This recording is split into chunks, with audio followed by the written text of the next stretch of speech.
चाले अरट पानड़ी बाजे निरखुदिष्ट पसारी निसलिन बहे थके नहीं कोई पीवे सब बन क्यारी। परसों भी इस विषय पर मैंने कहा था या शायद कल कहा होगा, और ये विषय आत्मसार में है तो आया। चाले अरट पानड़ी बाजे निरकु दिष्ट पसारी। अब पहले इसे बाहर से समझो।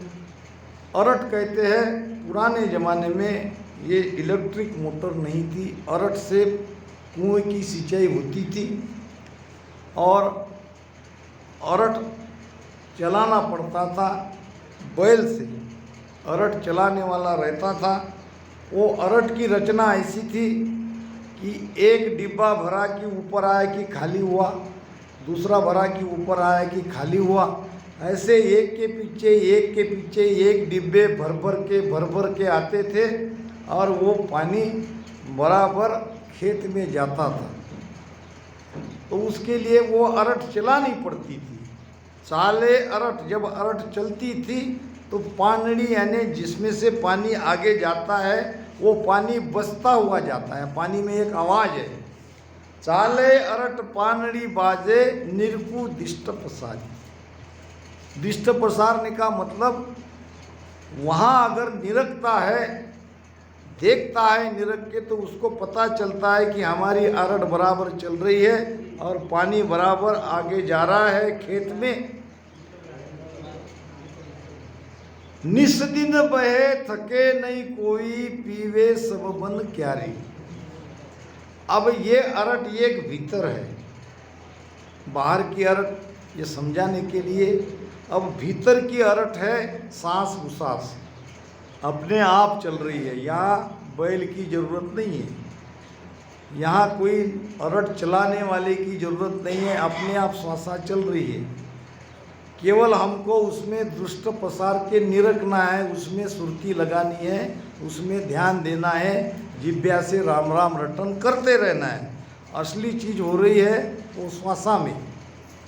अब ये अरट चल रही है तो आपको निरखना है सूरत लगा के ये अरट में का पानी, ये जल यानी ये पवन, ये पीछम के रास्ते से चल रहा है कि नहीं, ये निस्दिन चल रहा है।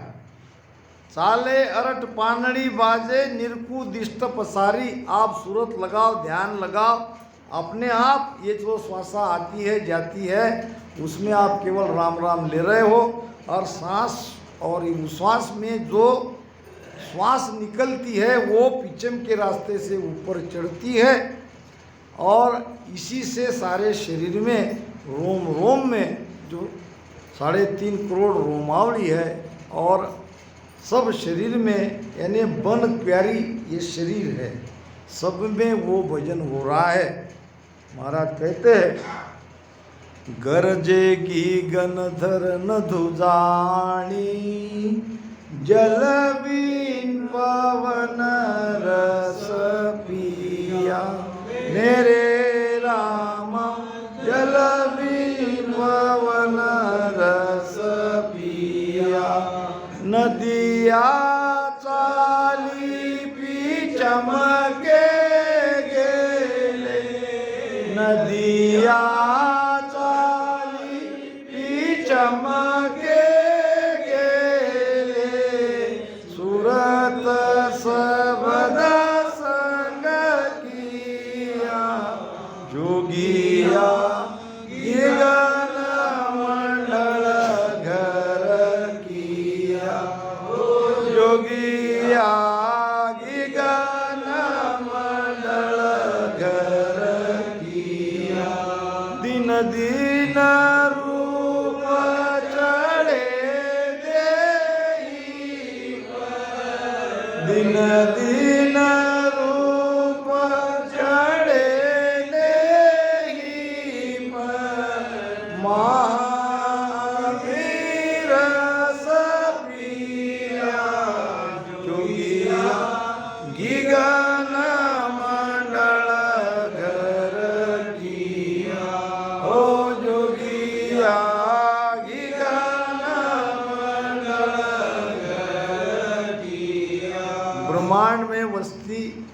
अगर करनी है तो इस प्रकार से भेद से भजन करो।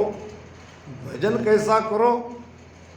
गरजे गीगन धरन धूजड़ी। धरन नाम नाभि, नाभि नाम सारा शरीर। सारा शरीर शब्द के जोर से धूजता है और यहाँ ब्रह्मांड में ध्वनियाँ सुनाई देती है। आकाश के जैसी गर्जना शब्द की ऊपर में होती है। अब तब ये नाड़ियाँ, ये नदियाँ भरेगी और नदियाँ चाली पिछम के गिले, नीचे से पाताल से ऊपर आकाश में ये नाड़ियाँ, और ये नाड़ियाँ के द्वारा ये पवन, ये वायु जो सांस उसास से भजन करके अमोघ होता है, वो वायु चढ़ता है और उसी को चढ़ाते रहना है। इसीलिए हमारे गुरु महाराज ने नाभि में 12 साल भजन किए। शब्द तो उनके पहले ही जगा था। क्या शब्द जगाने के लिए नाभि में भजन किया क्या? शब्द तो जागरूक था, तभी तो उन्होंने परखाने के लिए संत रामदास जी महाराज के पास गए। फिर 12 साल नाभि में भजन करने का मतलब क्या है? संपूर्ण प्राण ऊर्जा जो पिंड में है वो रीढ़ की हड्डी से सुषुम्ना के द्वारा ऊपर चढ़ाना में उनको 12 साल लगे। और हमको ज़्यादा से ज़्यादा, जब तक ये श्वासा नहीं पलटती है अपने आप, ये ईड़ा पिंगड़ा दोनों एक होके ऐसे श्वासा ऊपर खींची जाती है, तब श्वासा नीचे नहीं आती है। जब तक ये नहीं होगी तब तक नाभि में भजन करो। मैं बहुत रहस्य की बात आपको कह के जा रहा हूँ। महाराज के ज्ञान से भजन की परख करनी चाहिए, जो ज्ञानी है उसके लिए। अब तुम हम समझेंगे तो हम बाकी को बताएंगे, वो क्या समझेंगे बेचारे। महाराज कहते हैं,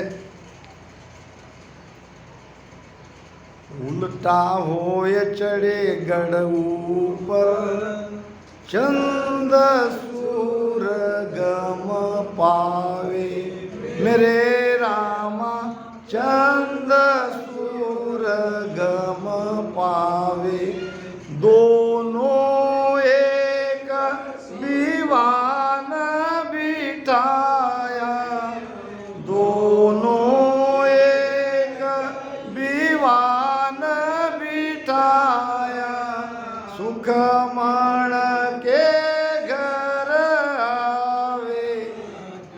उल्टा होए चढ़े जब ऊंचो, पिछम के रास्ते से हम उलट के ऊपर चढ़ रहे हैं, त्रिकुटी को पार किया है, तो हमको यहाँ से ईड़ा पिंगड़ा की जानकारी होती है।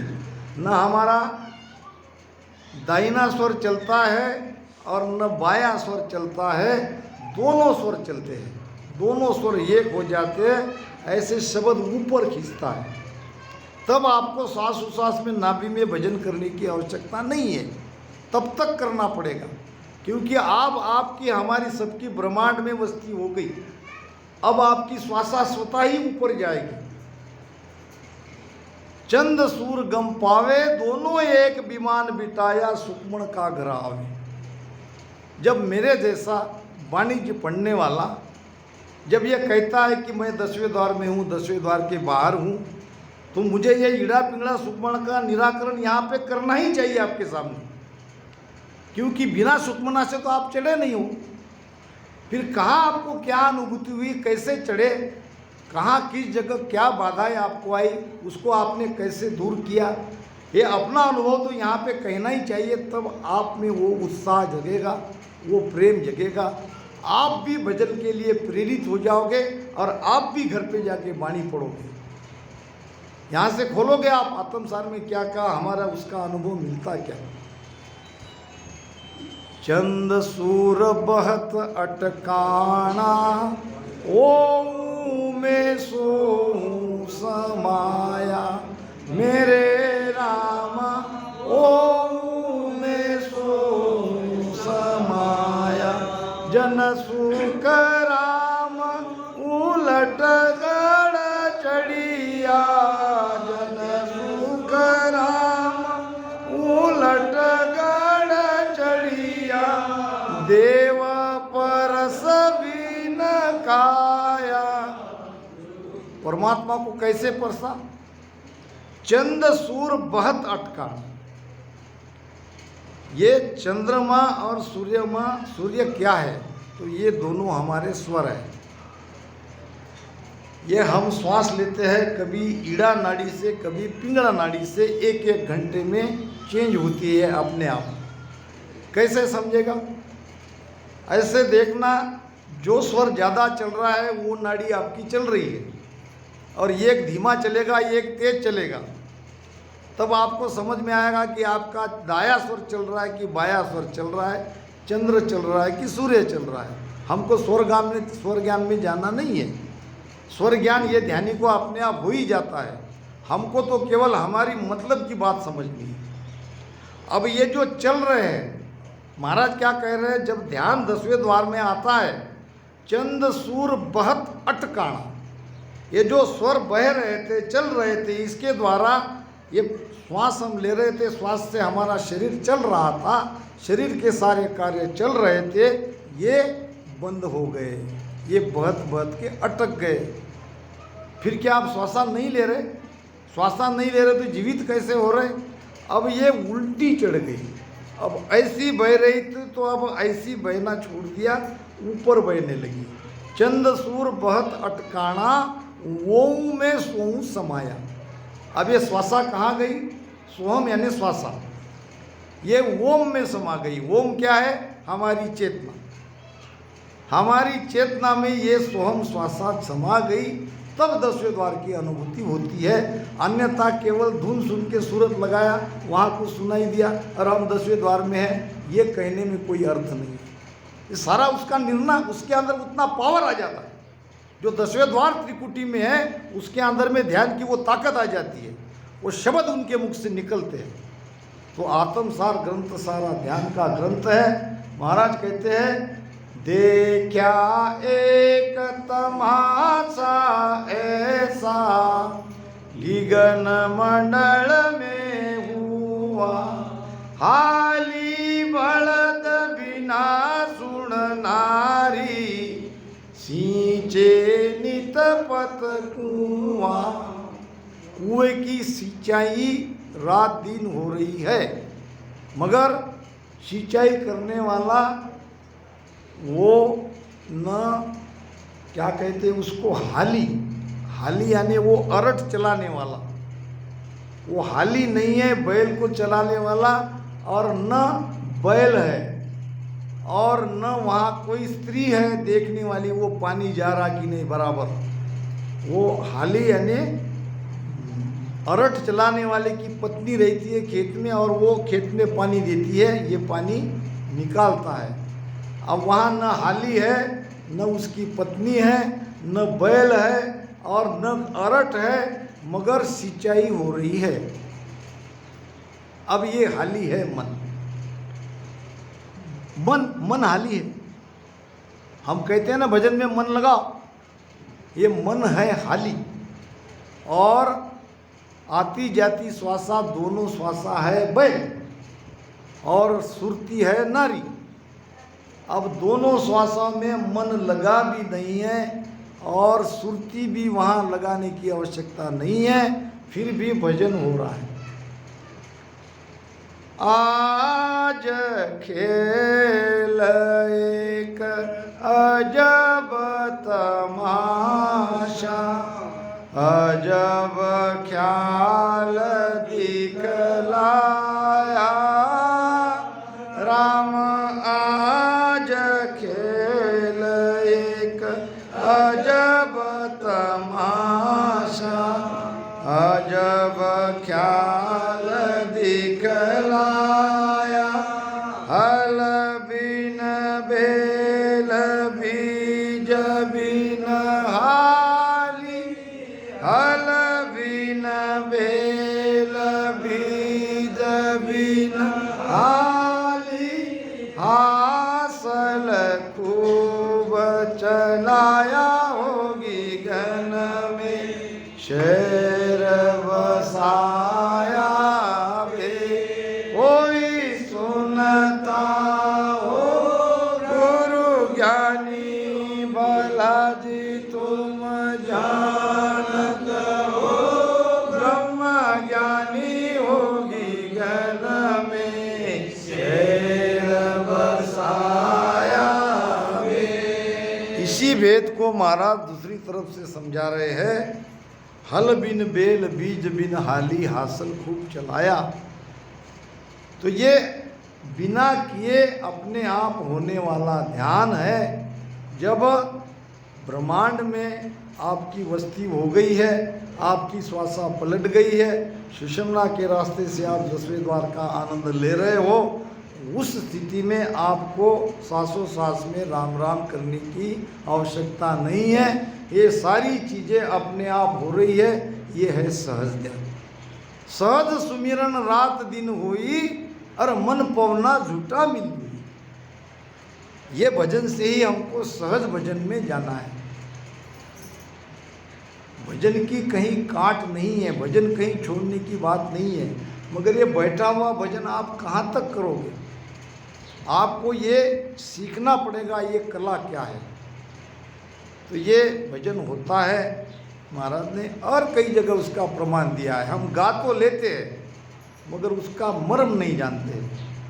सा सा बीना पवन बिन पीवन नानी जमन मन कोई सुरत निरत नहीं चित चेतन बस्त मोलक होई हो संतो कैया पता नहीं आई हो संतो कैया पता नहीं आई।